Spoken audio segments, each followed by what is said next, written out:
just click and it should scroll. Okay, so this talk is on game theory more than it is on blockchain, but I try to see what game theory can bring to blockchain. Now, here's the plan of my talk. I'll start with a very short introduction to game theory notions in non-cooperative games that you probably know.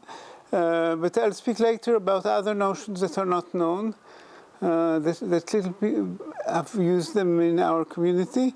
But in general, I think that non-cooperative game is something you would like to use.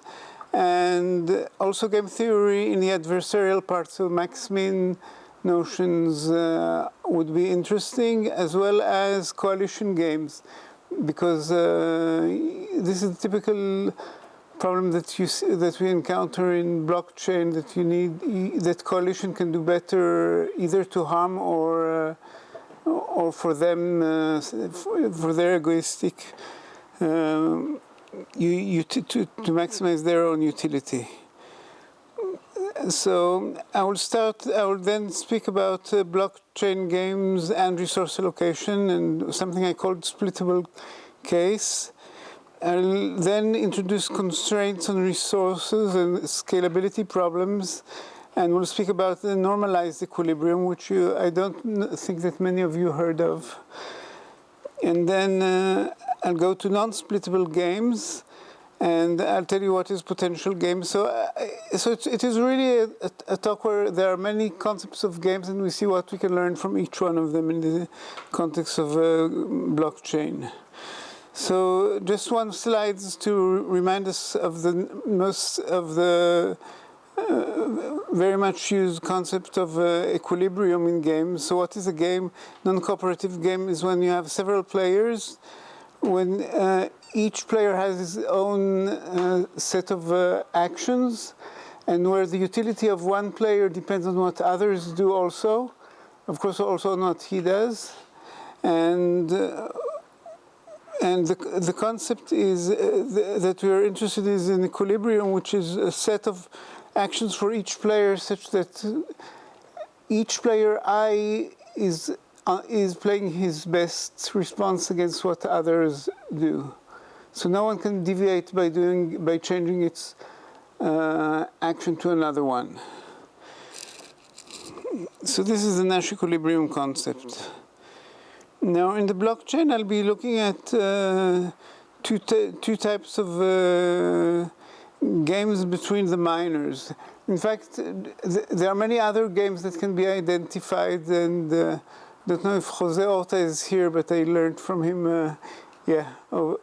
over there. So you may get from him other ideas of looking at games that occur there, and it is in particular important for the economic part of the blockchain. So the first type of game one type that I'll be using is that of accessing or associating with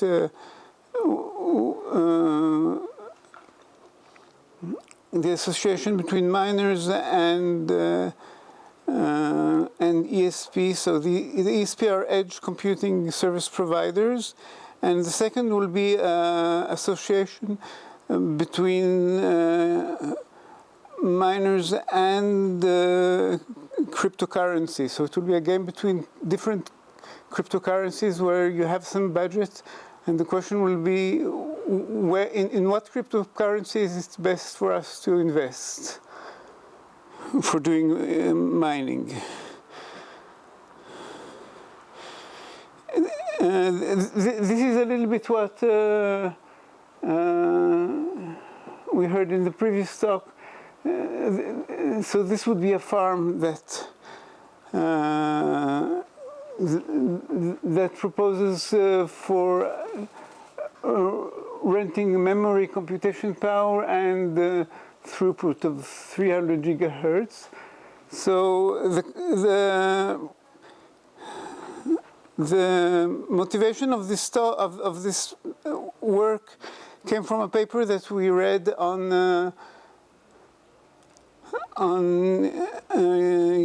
using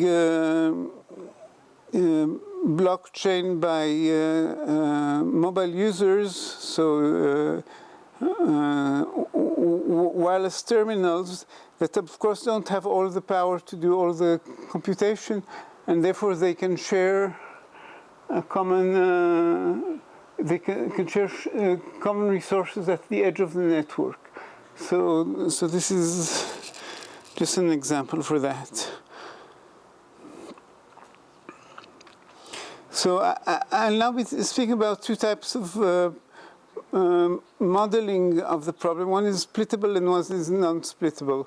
So if splittable is where you can, where the action can be any, deciding which portion to allocate, for example, to which of each resources that you have to allocate to. So each, how should users allocate their resources, and they're allowed to split them. So, for example, you can send some. You can take some memory for one application and another for another one simultaneously. So this is what is called splittable. And non-splittable is where you just have to determine one integer number which says I want to mine this particular cryptocurrency. Now the type of utility that we are interested is the one you see here. So it is. Player I has to decide how much he's going to pay for a resource. So here there's just one resource, but later we'll look at different resources. So he pays some amount X and XI. So his cost is minus GXI. And what he gets for this is the proportion of what he invested with respect to what everyone else. So when I divide it by X, X is just the sum of XJ over all J, all players J. So this is utility. This type of utility, you find it very often in networking. So it is, people in network just know it as Kelly's mechanism. But it was defined much before that by Tulloch in a context that is called rent-seeking games. Okay, so in this problem, the actions are the X's and they're not bound. Each one can choose how much to invest. But and there is one. There was one. There was only one constraint. This one is a game with several resources. So this is a cryptocurrency game where you have K. The currency here is denoted by this K.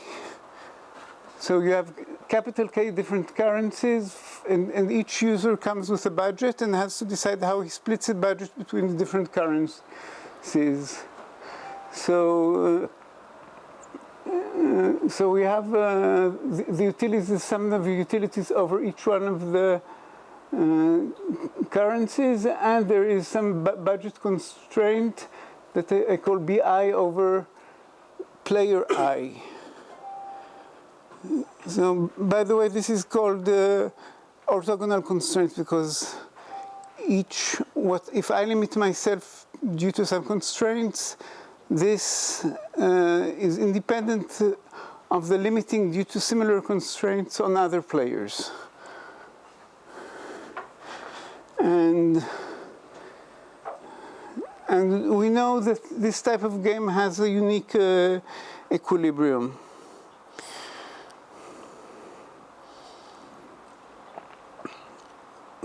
Okay, so I told you about constraints that we may have, but over each player, like budget constraints or non-negativity constraints. But we could also have capacity constraints that go across different players of this type. So, for example, if you remember this slide that I showed you, the company has so much memory, the farm, and this is the limit on the amount of resources in memory that all users together can have. And these are non-orthogonal constraints. So the amount that I can buy depends on how much the other users left over. So there is some dependence between this. And this is not standard in game theory. This type of dependence is called non-orthogonal constraints or correlated constraint. It was introduced by Rosen. Now, how does one deal with such constraints? So remember that I said that the notion of equilibrium is where each one of the players, at equilibrium, each one of the players cannot do better by deviating. So you can think of that as if each one of the user is faced with a best response problem. And this best response problem turns out to be a concave function, and therefore if you apply Tucker condition, it is also the equilibrium is also a solution of the relaxed constraint. So here we relax the constraint and multiply it by something that is the Lagrange multipliers. Now, this means that if we find Lagrange multipliers that satisfy some conditions, these are the complementarity conditions, and you impose them as pricing. So each user I and k, each user I for each resource k has Rik as a price. If you impose it as price, then you know that the optimal that the equilibrium would be attained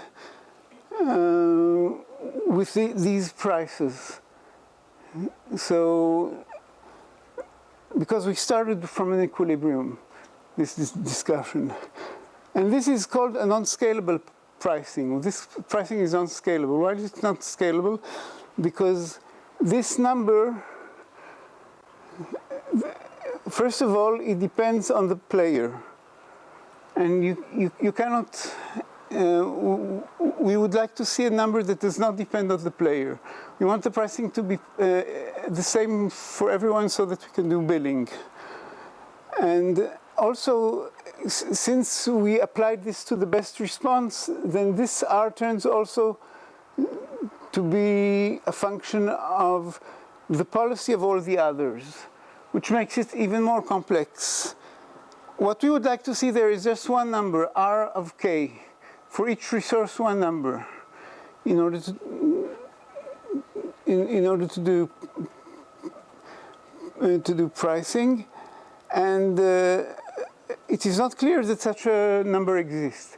But if such a number exists, so such a Lagrange multiplier exists, then it is known as the scale, as a normalized equilibrium. It is a term that Rosen coined. So our main result is that there exists and there is a unique such number for each one of the resources. And here, this is theorem 1. And moreover, there is a way to learn how to, and to converge to this while satisfying, during the convergence, the constraints. So it is also, there is also a reason, one of the possible techniques to show this is by using a concept that is called diagonal strict concavity, which generalizes concavity from optimization problems to game. So far I was talking about splittable game. By the way, how much time do I have? 5 minutes. Okay. So I talked about splittable game. Now I speak about non-splittable games. So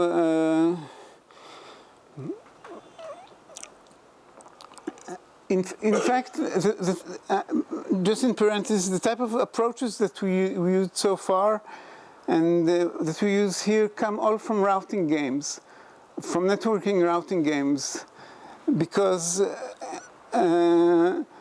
you can view the blockchain problem as a routing game between several parallel links. Each parallel link is, for example, another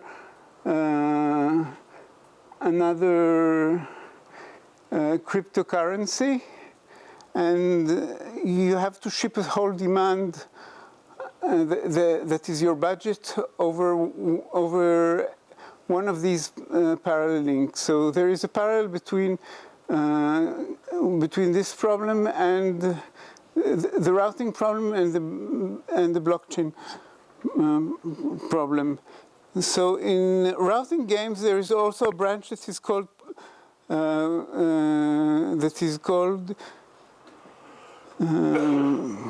congestion game, which is routing games in which you can only send all your traffic to one route. Or if we go back to the blockchain, we spend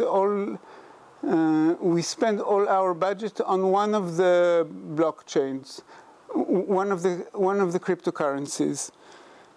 And the nice result and the interesting thing, if we go in that way, is that it was shown by Rosenthal that this is a potential game.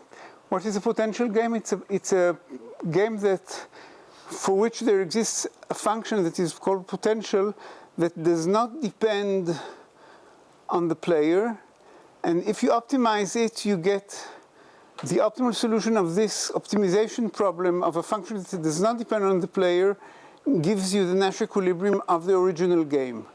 So it turns out that for games with any topology, if you have this non-splittable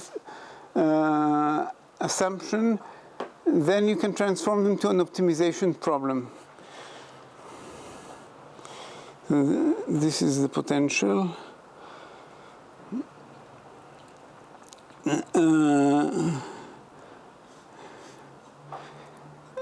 There is one limitation of this. It usually doesn't work if you allow the cost to be different, if there are different types of users who value differently the costs of the computations and their reward. So if you have several costs, for example, for different players, because they view that the reward for mining is different between one player and the other, then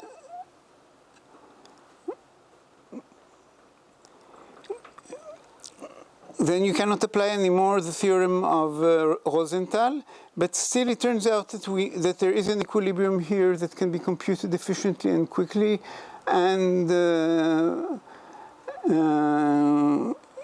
you can learn while doing it, because this game is a special one that is called crowding games, which extends Rosenthal's framework to the framework of user-dependent cost. Okay. So far, I mentioned what happens if the number of players is fixed, but it also, we have some extensions for the case where players come and go. We didn't include the feature that we saw in the last talk where the difficulty can be adapted from depending on the number of players. But so this is things that is to be done yet. I think I would finish here. These are some of the references. And the current work, we work on the worst case analysis, game analysis of adversarial modeling of a blockchain. And the coalition structure of how to protect yourself by colluding with other players. Okay. Thank you. Thank you.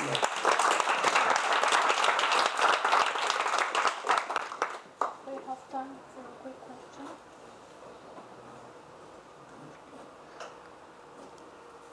Yeah. What is the model for your adversarial nodes? What adversary?